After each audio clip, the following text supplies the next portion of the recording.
বিসমিল্লাহির রহমানির রহিম। আসসালামু আলাইকুম। আজকে আমি নবম দশম উচ্চতর গণিত অধ্যায় 12 ভেক্টরের অনুশীলনী এর 12 নং প্রশ্ন নিয়ে আলোচনা করব। 12 নং প্রশ্নটা ছিল যে কোন চতুর্ভুজের কর্ণদ্বয় পরস্পরকে সমদ্বিখণ্ডিত করলে তা একটি সামান্তরিক হয়। তো এখানে এ বি সি ডি একটি চতুর্ভুজ। এই চতুর্ভুজের এসি এবং বিডি এই দুইটা কর্ণ পরস্পর ও বিন্দুতে সমদ্বিখণ্ডিত করেছে। আমাদের প্রমাণ করতে হবে যে এ বি সি ডি এই চতুর্ভুজটি একটি সমান্তরিক। প্রমাণ ভেক্টরের সাহায্যে করতে হবে। তো আমরা সমাধানটা দেখে নিই।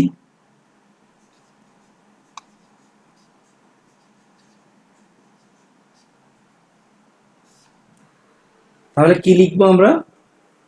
বিশেষ নির্বাচনটা মনে করি এ বি সি ডি চতুর্ভুজের এসি ও বিডি কর্ণদ্বয় পরস্পর ও বিন্দুতে সমদ্বিখণ্ডিত করেছে। কথাটা লিখে নিই। A B C D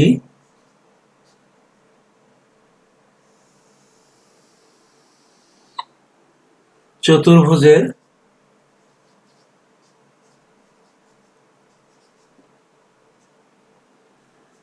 AC O BD কর্ণদ্বয়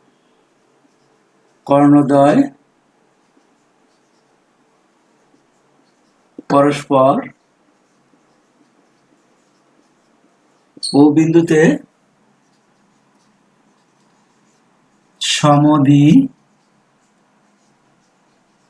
সমদ্বিখণ্ডিত করেছে। প্রমাণ করতে হবে, প্রমাণ করতে হবে যে এ বি সি ডি একটি সামান্তরিক।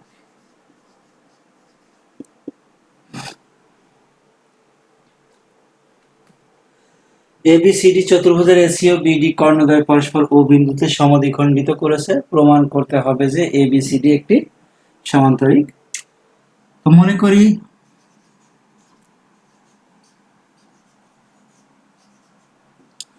করি একটি নির্দিষ্ট মূল বিন্দুর প্রেক্ষিতে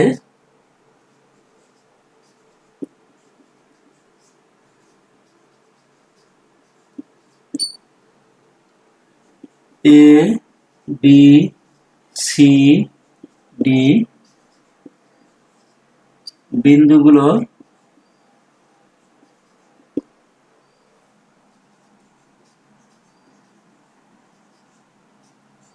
অবস্থান ভেক্টর এ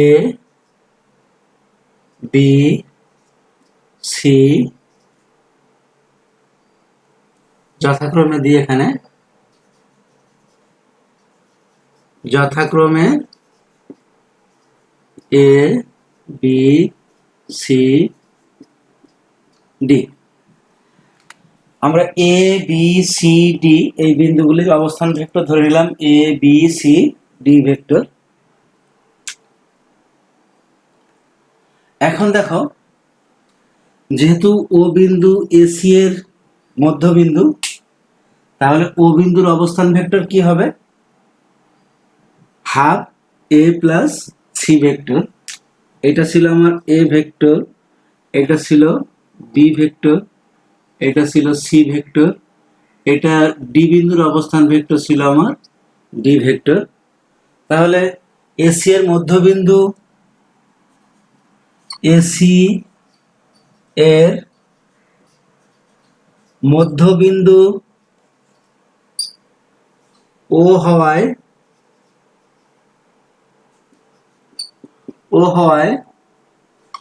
ও বিন্দুর অবস্থান ভেক্টর ও বিন্দুর অবস্থান vector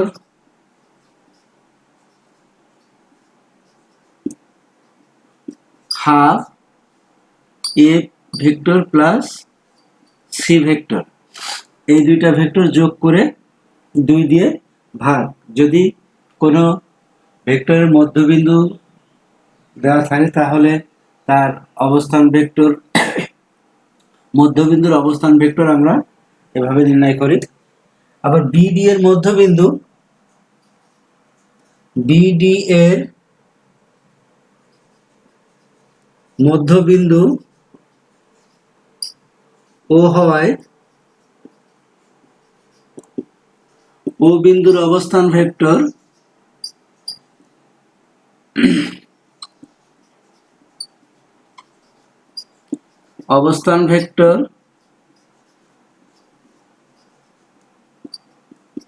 half b plus d.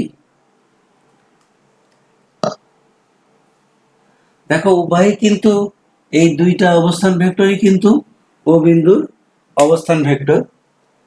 তো এস একবার বলছি আমরা এসি এর মধ্যবিন্দু ও হয় ও বিন্দুর অবস্থান ভেক্টর, আরেকবার বলছি আমরা বিডি এর মধ্যবিন্দু ও হয় ও বিন্দুর অবস্থান vector half b plus d. তো আমরা এখানে লিখতে পারি উভয়ই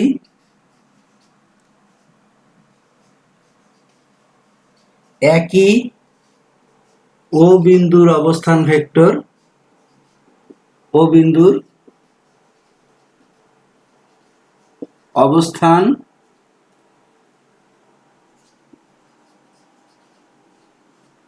ভেক্টর বলে half a plus c equal to half b plus D.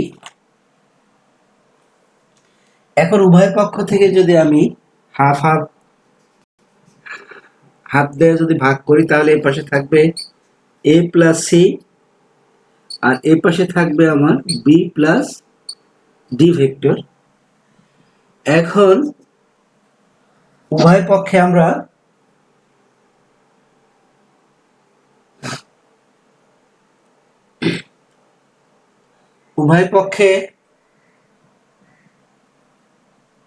A plus D যদি আমরা বিয়োগ করি,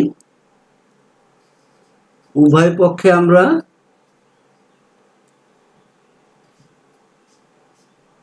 এ প্লাস ডি ভেক্টর বিয়োগ করব, এ প্লাস ডি ভেক্টর আমরা বিয়োগ করব, তাহলে এর পাশে থাকবে b vector plus D vector minus এ ভেক্টর প্লাস ডি ভেক্টর। আমরা উভয় পক্ষে এ প্লাস ডি ভেক্টর বিয়োগ করলাম, এখানে আমরা লিখে দিতে পারি উভয় পক্ষে এ প্লাস ডি ভেক্টর বিয়োগ করে তাহলে এখানে কি থাকবে, A vector plus C vector minus A vector minus D vector, B vector plus D vector minus A vector minus D vector.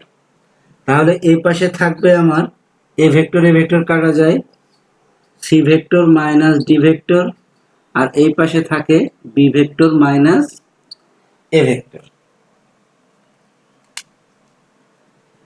Calculation করলে এটা থাকে। এখন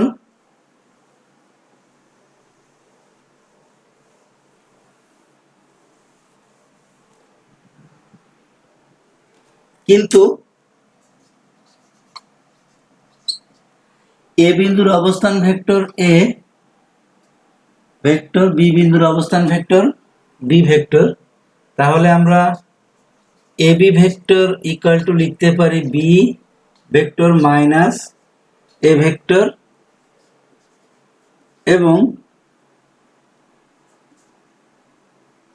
ডিসি ভেক্টর ইকুয়াল টু লিখতে পারি আমরা c vector minus D vector. এই মানটা যদি আমরা এখানে এখন বসাই তাহলে হবে আমাদের AB vector equal to DC vector. এটা একটু ঘুরাই লিখি, ঘুরাই লিখলে আমাদের ওইটা চলে আসবে, p vector minus A vector equal to c vector minus D vector.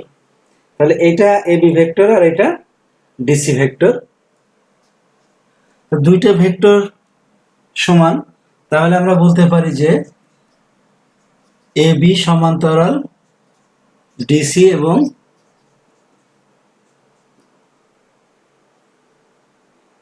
AB equal to DC.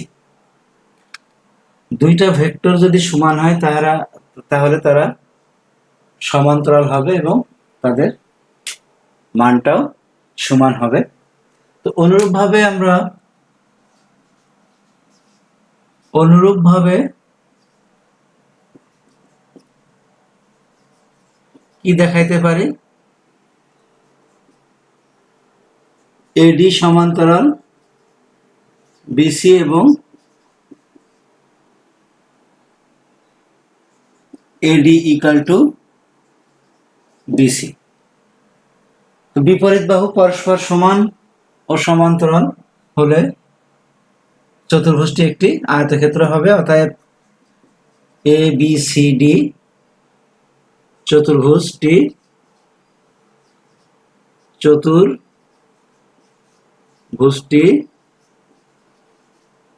একটি সামান্তরিক।